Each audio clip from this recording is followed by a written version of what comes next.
Mihails Ende bezgalīgais stāsts. Atreja aicināšana. Bēdas un prieki, ārkārtēji notikumi, kas piemeklēja fantāziju, parasti tika apspriesti Ziloņkaula lielajā torņa zālē. Tā atradās pils teritorijā tikai dažus stāvus zem Magnolijas paviljona. Tagad šo apaļo telpu pildīja klusinātu balsu murdoņa. Visas fantastiskās valstības 499 labākie ārsti bija sapulcējušies kopā un, sastājušies lielākās vai mazākās grupās, rāmi bubināja vai sačukstējās cits ar citu.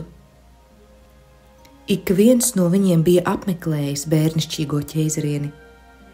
Cits pirms laba laika, cits pavisam nesen, un katrs bija mēģinājis viņai ar savu māku palīdzēt, taču nevienam tas nebija izdevies. Neviens nepazina viņas slimību un tās cēloni. Neviens nezināja, kā varētu izārstēt sirdzēju.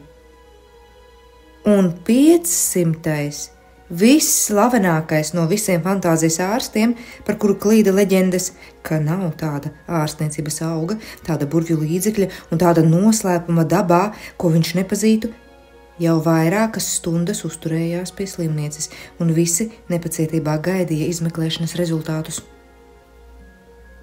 Šādu sanākšanu, protams, nedrīkst iedomāties kā cilvēku ārstu kongresu, kaut arī fantāzijas pasaulē bija ļoti daudz būtņu, kas pēc sava ārējā veidola vairāk vai mazāk atgādināja cilvēkus, taču bija vismaz tikpat daudz arī to, kas līdzinājās dzīvniekiem vai vispār pilnīgi citādi veidotām būtnēm. Cik raips un atšķirīgs bija ziņnešu pūlis, kas drūzmējās laukā, tikpat atšķirīga sabiedrība bija arī šeit, zālē. Te bija rūķu ārsti ar baltu bārdu un kupri. Bija feju ārstes, zils sidraboti vizuļojošiem tērpiem un nedzošām zvaigznēm matos. Bija ūdensvīri ar resniem vēderiem un peldplēvēm starp roku un kāju pirkstiem. Viņiem speciāli bija uzstādītas sēdvannas. Taču bija arī baltas čūskas, saritinājušās uz garā galda zāles vidū. Bija bišu elfi, pat burvji, vampīri un spoki, kas visā visumā nebija uzskatāmi par īpašiem labdariem un veselības veicinātājiem. Lai izprastu pašu pēdējo klātbūtni katrā ziņā ir nepieciešams zināt. Bērnišķīgā ķeizariene tika uzskatīta, kā jau norāda viņas tituls, par visas bezgalīgās fantastiskās valstības neskaitāmo zemju valdnieci, taču patiesībā viņa bija daudz vairāk nekā valdniece, vai, pareizāk sakot, kaut kas gluži cits. Viņa nevaldīja. Viņa nekad nebija likusi lietā vai izmantojusi savu varu. Viņa neko nepavēlēja un nevienam netiesāja. Nekad nekur neiejaucās un nekad viņai nevajadzēja aizstāvēties pret uzbrucējiem, jo nevienam nebūtu ienācis prātā pret viņu sacelties vai nodarīt viņai ko ļaunu.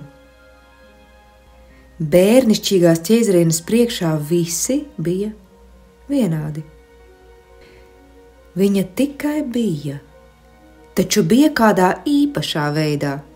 Viņa bija visas fantāzijas dzīvības centrs. Un ikviena radība, laba vai ļauna, skaista vai atbaidoša, jautra vai nopietna, dumja vai gudra, visi spēja eksistēt tikai caur viņas esību. Bez viņas nekas nevarētu pastāvēt, tāpat kā nevarētu pastāvēt tāds cilvēka ķermenis, kuram nebūtu sirds. Bērnišķīgās ķeizarienes noslēpumu neviens nespēja pilnībā izprast, taču visi zināja, ka tā tas ir. Un tāpēc visas radības šajā valstībā viņu vienlīdz cienīja un visi vienlīdz satraucās par viņas dzīvību, jo bērnišķīgās ķeizarienes nāve vienlaikus būtu gals viņiem visiem. tā būtu neizmērojamās fantāzijas valstības bojā eja.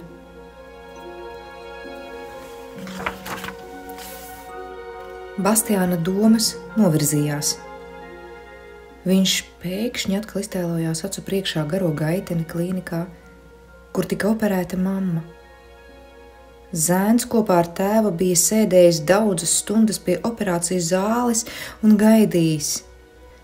Ārsti un žēlsirdīgās māsas bija skraidījušas šurpu turpu.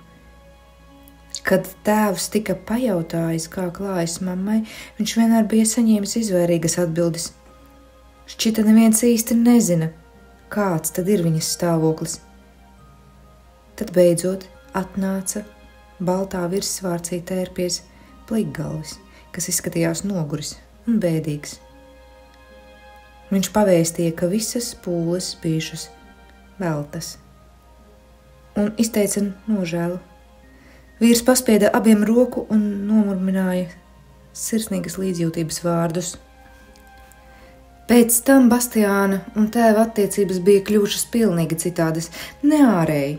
Bastiānam bija viss, ko vien varēja vēlēties. Velosipēds ar 3 ātrumiem, elektriskais dzelzceļš, daudzas vitamīnu tabletes, 53 grāmatas, 1 zeltains kāmis, akvārijas ar siltūdens zivīm, mazs fotoaparāts, 6 dārgi kabatas naži un viss cits iespējamais. Taču īstenībā tas viņam neko sevišķi nenozīmēja. Bastiāns atcerējās, ka agrāk tēvs ar viņu labprāt bija dzinis jokus. Dažkārt viņš pat bija stāstījis vai lasījis priekšā visādus stāstus, bet kopš mātes nāves tas bija pagaisis. Bastiāns nespēja ar tēvu sarunāties, šķita, ka viņam apkārt būtu izaudzis neredzams mūris, cauri kuram neviens nevarēja izlausties. Tēvs nekad nerājās un nekad neuzslavēja. Arī tad, kad Bastiāns palika uz 2. gadu, tēvs neko neteica, tikai pameta uz dēlu savu klāt nēsošo un bēdīgo skatienu, un Bastiānu bija pārņēmusi sajūta, it kā tēva te vispār nebūtu. Turklāt šīs sajūtas zēnu gandrīz nekad neatstāja. Sēžot vakaros pie televizora, Bastiāns manīja, ka tēvs nemaz neskatās, bet gan savās domās ir kaut kur prom, neaizsniedzamos tālumos. Vai dažreiz, kad abi bija paņēmuši rokās grāmatu, Bastiāns ievēroja, ka tēvs vispār nelasa, jo stundām ilgi raudzījās vienā un tajā pašā lapusē. Bastiāns, zināms, saprata, ka tēvs ir bēdīgs. Zēns pats toreiz bija daudzas naktis raudājis tik ļoti, ka viņam no elsām lāgām pat sametās nelaba dūša. Tomēr maz pamazām tas pārgāja, un viņš taču vēl bija šeit. Kāpēc gan tēvs nekad ar viņu nerunāja? Ne par mammu, ne par citām svarīgām lietām. Vienīgi par pašu nepieciešamo.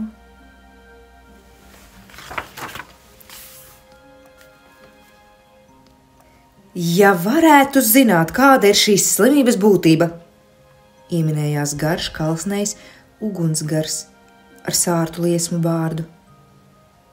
Bērnišķīgai ķēzarienei nav temperatūras, nekas nav pietūcis, nav nekādu izcitumu, nekādu iekaisumu. Vienkārši šķiet, ka valdniece tūliņ izdzisīs, un nav zināms, kāpēc. Runājot viņam līdzi ar katru teikumu, no mutes izplūda mazi dūmu mākonīši, kas veidoja kādu figūru. Šoreiz tā bija jautājuma zīme. Vecs izplūkāts krauklis, kas izskatījās pēc liela kartupeļa, kurā krustu šķērsu saspraustas dažas melnas spalvas, atbildēja ķērcošā balsī.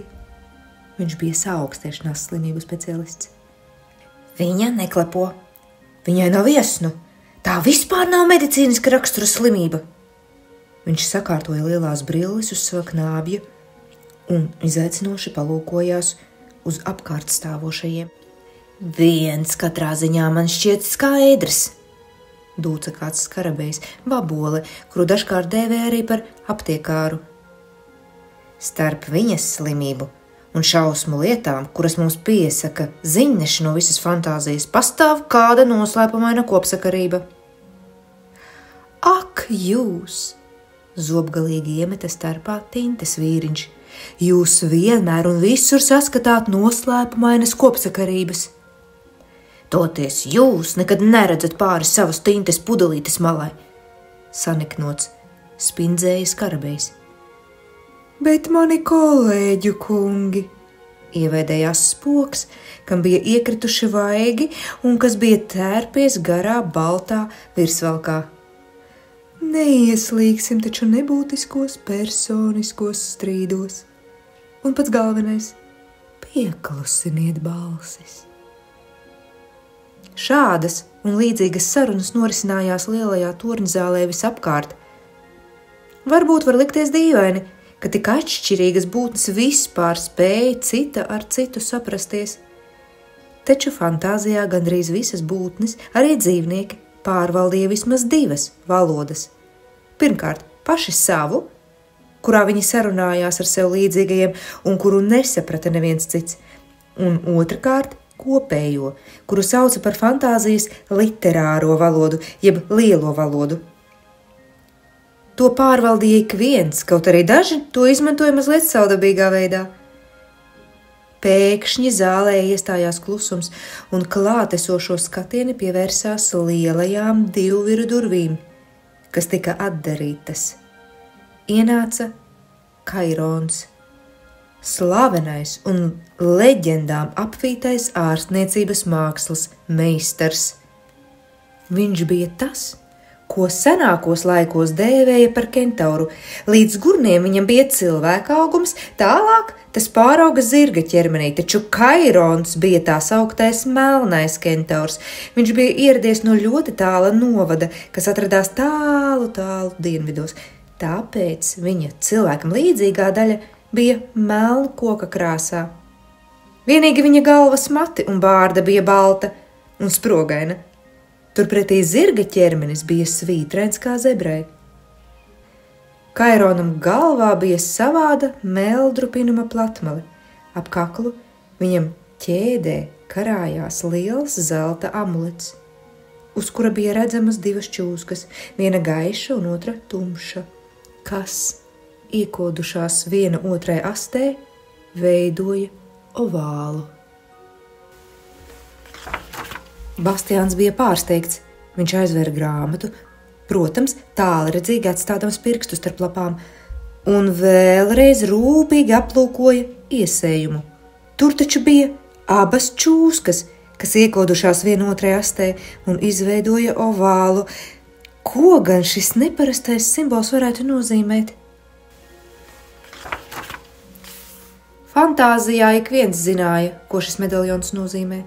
To nēsāja tas, kas pildīja bērnišķīgās ķēzarienes uzdevumus un drīkstēja viņas vārdā rīkoties tā, it kā viņa pati atrastos blakus. Runāja, ka tas nēsātājam dod noslēpumainu spēku, kaut arī neviens skaidri nezina kādu.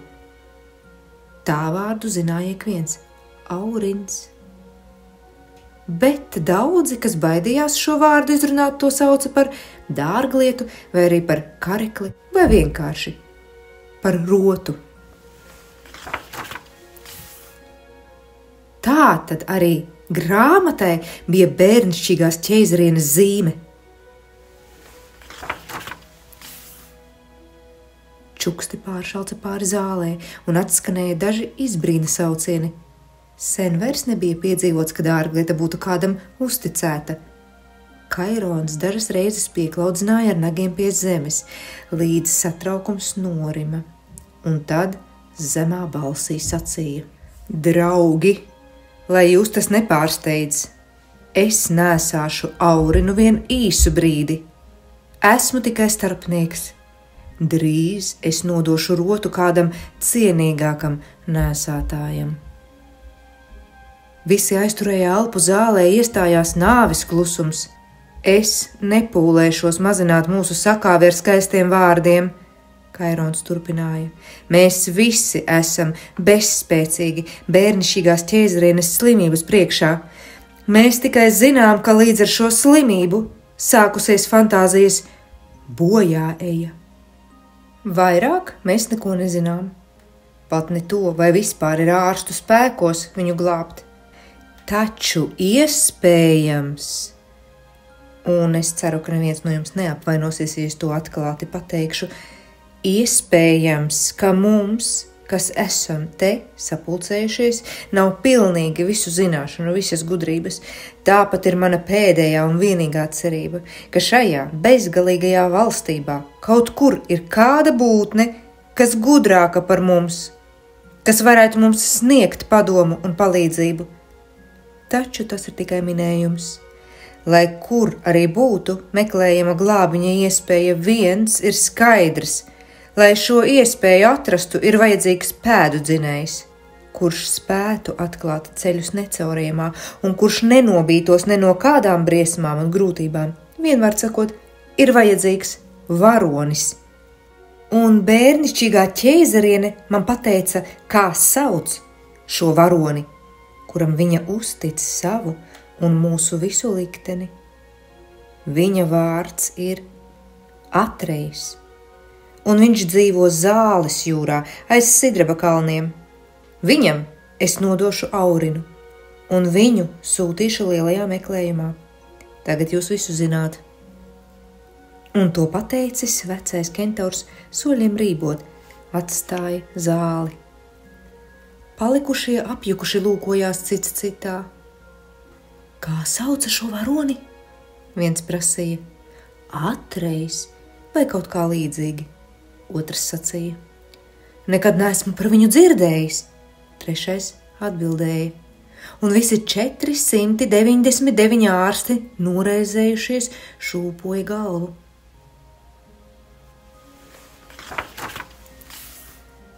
Torņa pulkstenis sita 10. Bastiāns brīnījās, cik ātri pagājis laiks. Klasē ik viena stunda zēnam parasti šķita gara kā maza mūžība. Lejā tagad bija vēsture pie Drēna kunga. Kalsnēja parasti saīguša vīra, kas ar sevišķi lielu lapatiku padarīja Bastiānu visu acīs smieklīgu, jo zēns gluži vienkārši nespēja paturēt galvā gadskaitļus, kuros notikušas kaujas, visvisādu cilvēku dzimšanas datumus un valdīšanas laiku. Zāles jūra, kas atradās aiz Sidraba kalniem, bija tālu prom no Ziloņkala torņa. Daudzu dienu ceļā. Tā bija prērija, kas patiešām bija tik plaša, liela un līdzena kā jūra. Sulīga zāle kuploja cilvēka augumā, un līdz ko tai pāri pārskrēja vējš, līdzenumā sacēlās viļņi, kā okeānā, un tie šalkoja kā ūdens. Tautu, kas šeit dzīvoja, sauca par zāles ļaudīm vai zaļādaiņiem. Viņiem bija zilganmelni mati, kurus arī vīrieši nesāja garus, un dažkārt bizēs sapītus, un viņu āda bija tumši zaļa, ar mazliet brūnganu nokrāsu, kā olīvām. Viņi dzīvoja ārkārtīgi pieticīgu, disciplinētu un sūru dzīvi, un viņu bērni, kā zēni, tā meitenes, tika audzināti drosmīgi, augstisirdīgi un lepni. Viņiem vajadzēja mācīties izciest svelmi, augstumu un lielu trūkumu, un viņiem vajadzēja pierādīt savu drosmi. Tas bija nepieciešams, jo zaļādaiņi bija mednieku tauta. Visu, kas dzīvē nepieciešams, viņi vai nu pagatavoja no cietās šķiedrainās prēriju zāles, vai arī ieguva to no purpura bifeļiem, kas klēņoja milzu baros pa zāles jūru.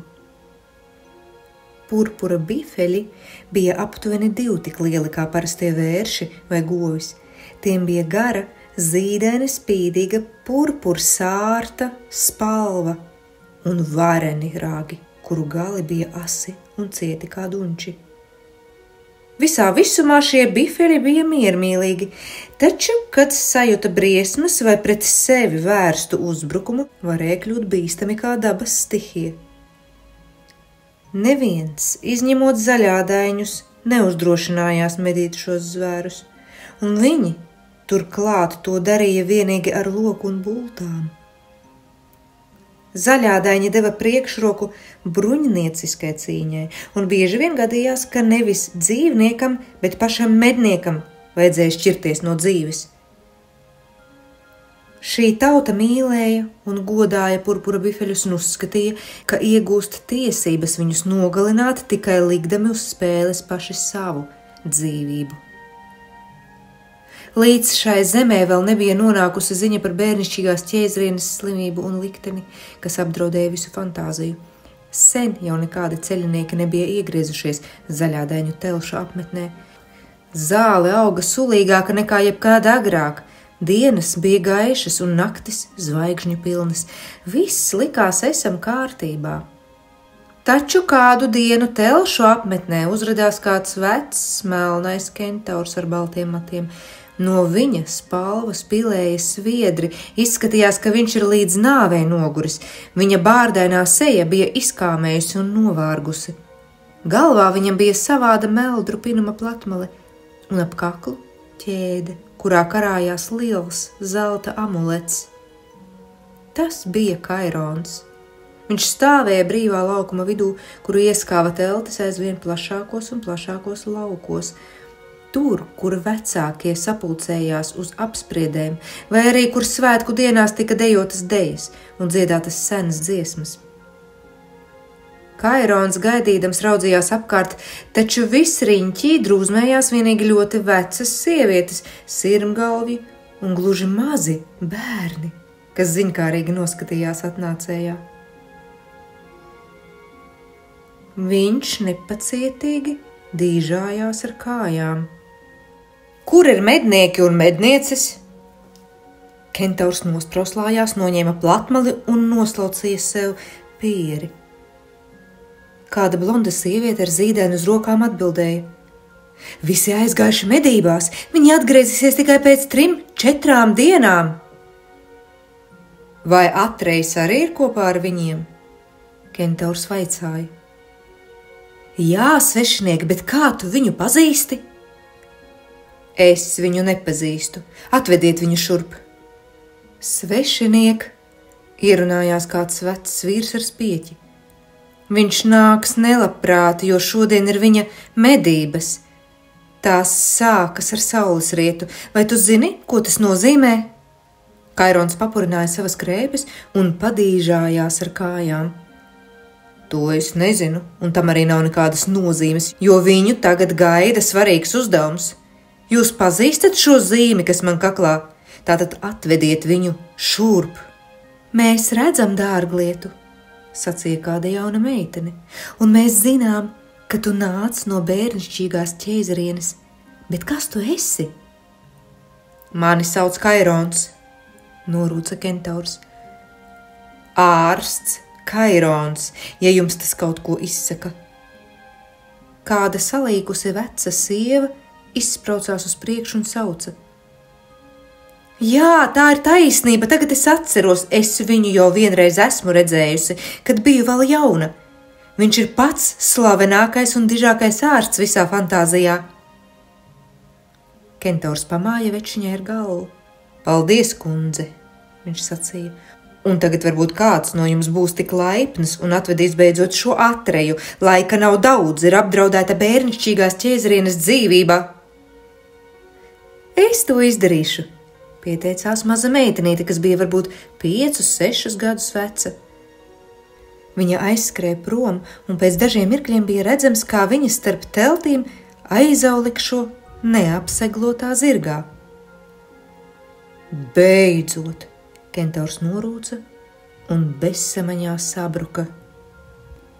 Atguvis sajēgu, Kairons sākumā nesaprata, kur nonācis, jo visapkārt valdīja tumsa. Tikai maz pamazām viņš aptvēra, ka atrodas plašā teltī un guļ uz mīkstas kažokādas segas. Šķita, ka ir nakts. Pa spraugu cauri durvju priekškaram ielauzās ugunskura šaudīgā gaisma. Svētā pakava nagla, viņš nomurmināja, mēģinādams piecelties. Cik ilgi es jau šeit guļu?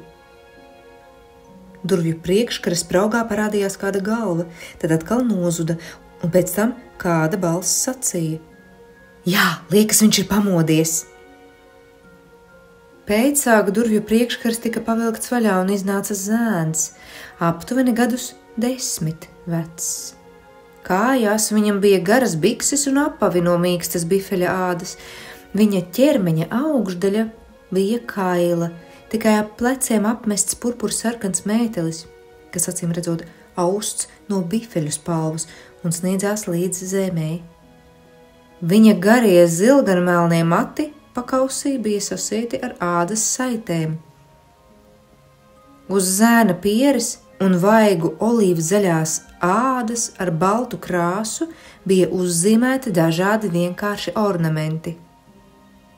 Viņa tumšās acis dusmīgi zvēroja pretī nelūgtajam viesim, taču citādi viņa vaipstos nebija samanāms ne mazākais jūtu saviļņojums.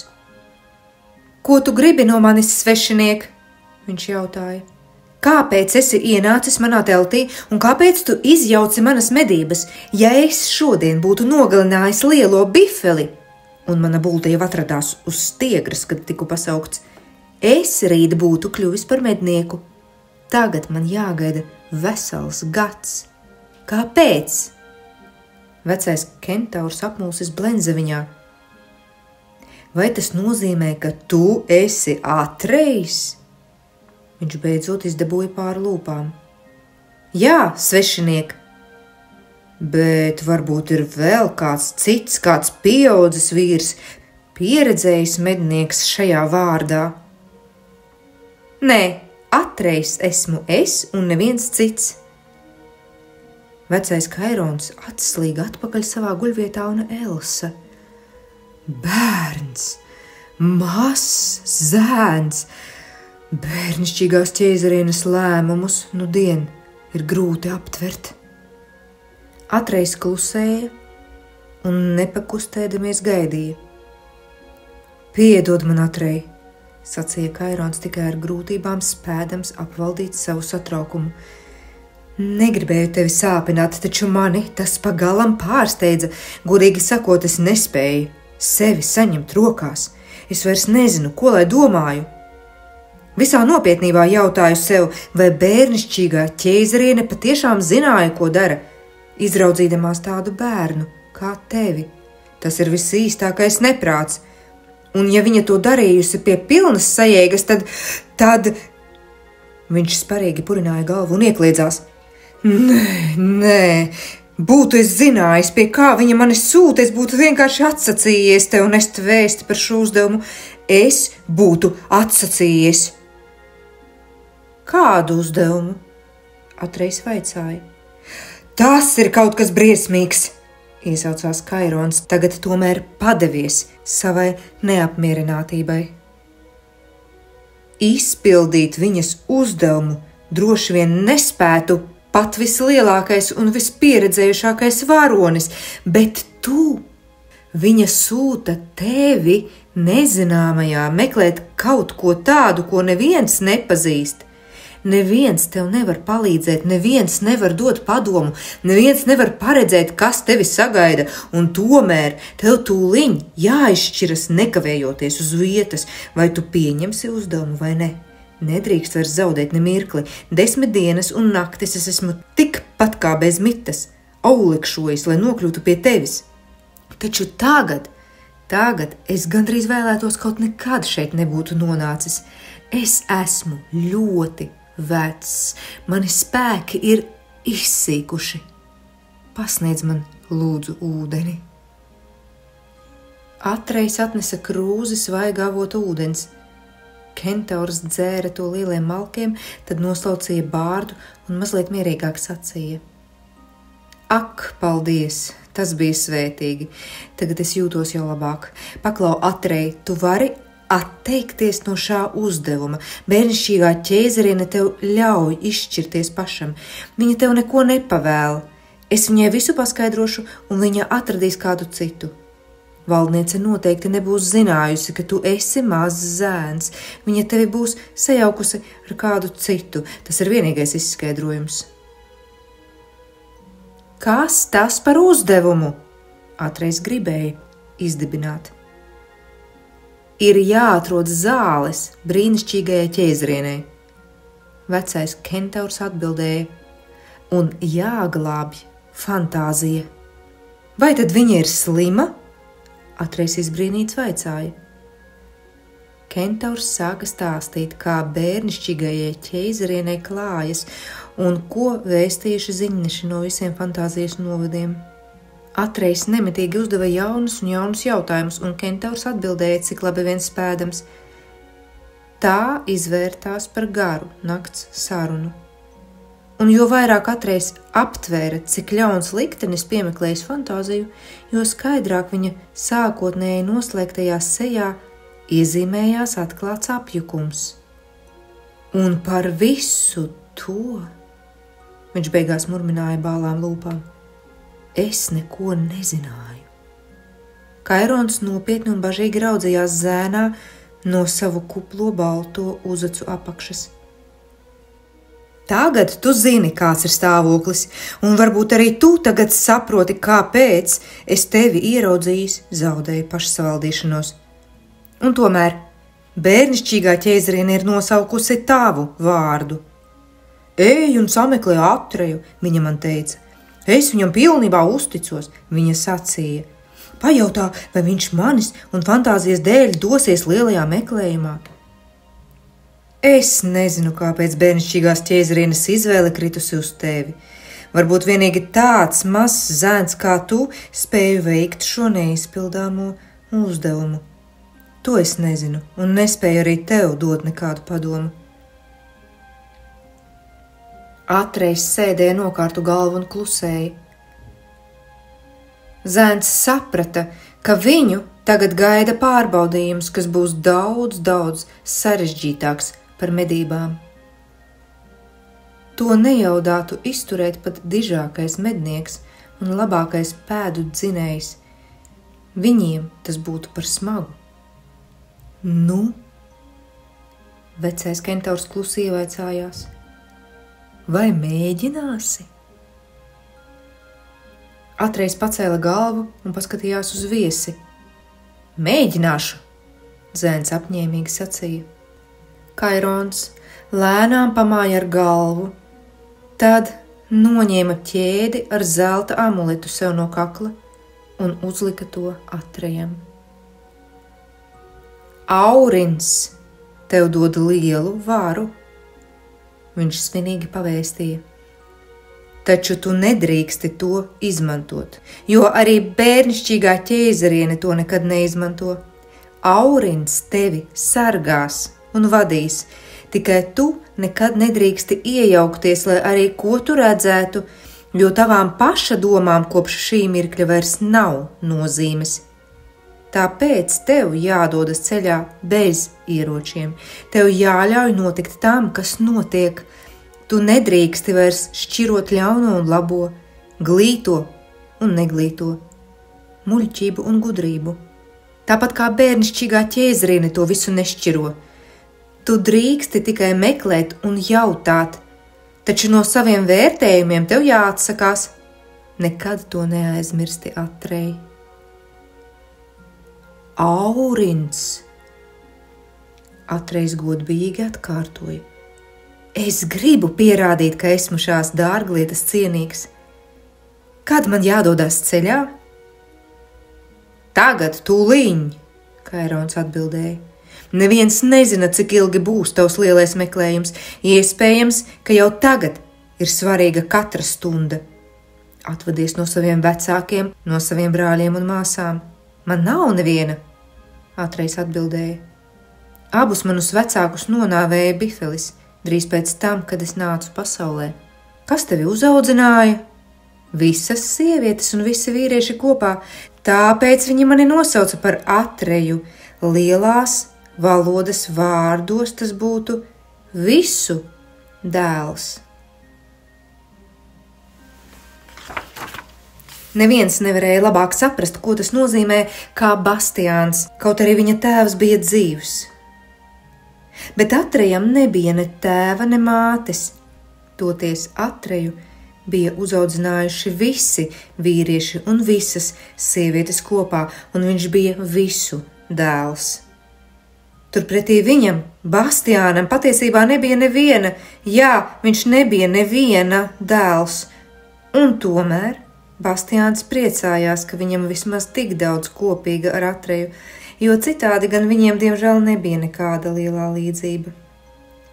Bastiāns bija devies lielajā meklējumā, nezinādams, kur tas viņu aizvedīs un kā tas beigsies.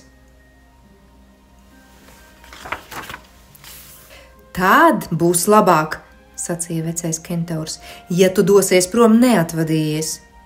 Es palikšu un viņiem visu paskaidrošu. Atrejas seja kļuva vēl šaurāka un stīvāka. Kur man jāsāk? Viņš vaicāja. Visur un nekur, Kairons atbildēja. Kopš šā brīža tu esi viens, un neviens tev nevar dot padomu, un tā tas būs līdz lielā meklējuma beigām, lai arī kāds būtu iznākums. Atrejs pamāja. Dzīvo sveiks, Kairon! Dzīvo sveiks, Atrej, un vēlu laimes! Zēns pagriezās riņķī, gribēdams jau aiziet no telts, taču kentaurs viņu vēlreiz pasauc atpakaļ. Kad viņi nostājās viens otram pretī, vecais Kairons uzlika Atrejam abas rokas uz pleciem. Dziļā cieņā smaidīdams, viņš ieskatījās zēnam acīs un lēnām sacīja. Man šķiet, ka es sāku saprast, kāpēc bērnišķīgās ķēzarienes izvēle kritusi uz tevi, Atrej. Zēns mazliet nolieca galvu, tad ātri izgāja ārā. Laukā telts priekšā stāvēja Atrejas zirgs, Ārtaks. Viņš bija ābolains un maza auguma, līdzīgs savvaļas zirgam ar īsām, spēcīgām kājām, un tomēr tuvu un tālu atzīts par ātrāko un izturīgāko rikšotāju. Kumeļš vēl bija ar segliem un iemauktiem, tāds, kā atgriezies kopā ar Atreju no medībām. Ārtaks! Atrejs pačukstēja un papliķēja viņam pa kaklu. Mums jādodas ceļā, mums jādodas prom ļoti tālu. Neviens nezina, vai mēs atgriezīsimies un kad mēs atgriezīsimies. Zirdziņš pamāja ar galvu un klusām nosprauslājās. Jā, kungs, viņš atbildēja. Un kā būs ar tavām medībām? Mēs iesim daudz lielākās medībās, Atrejs paskaidroja un iesēdās seglos. Apstājies, kungs! Zirdziņš nosprauslājās. Tu esi aizmirsis savus ieročus, vai tad tu dosies ceļā bez stopa un bultām? Jā, Ārtaks, Atrejs atbildēja, jo es tagad valkāju rotu, un man jābūt neapbruņotam. Ho! Zirdziņš iesaucās. Un kurp mēs dosimies? Kurp vien tu vēlies, Ārtaks, Atrejs atteica. Kopš šā mirkļa mēs esam devušies lielajā meklējumā. Un viņi aizaulekšoja prom, ļaudami sevi aprīt nakts melnumam. Bet tajā pašā laikā citā fantāzijas vietā notika kaut kas tāds, ko neviens nenovēroja, un par ko ne Atrejam, ne Ārtaksam, ne arī Kaironam nebija ne mazākās nojausmas. Kādā attālā, naksnīgā viršu audzē tumsa savilkās ļoti lielā, izplūdušā tēlā. Melnums sabiezēja un drīz vien nakts fonā, kas gulās pār virsāju, kļuva redzams varens ķermenis. Vēl tā apveide bija neskaidri, taču tas stāvēja uz 4 ķetnām, un tā varenajā, pinkainajā galvā asi gailēja zaļas acis. Tagad tas pacēla augstu gaisā purnu un sāka ošņāties. Tādā pozā tas stāvēja ilgu laiku. Tād pēkšņi šķita, ka dīvainais radījums atradis smaržu, kuru meklējis, jo tam no rīkles izlauzās dziļš, uzvarošs rēciens. Ēnu radījums metās skriet slaidiem Nedzirdamiem lēcieniem tas joņoja cauri bezzvaigžņu naktī.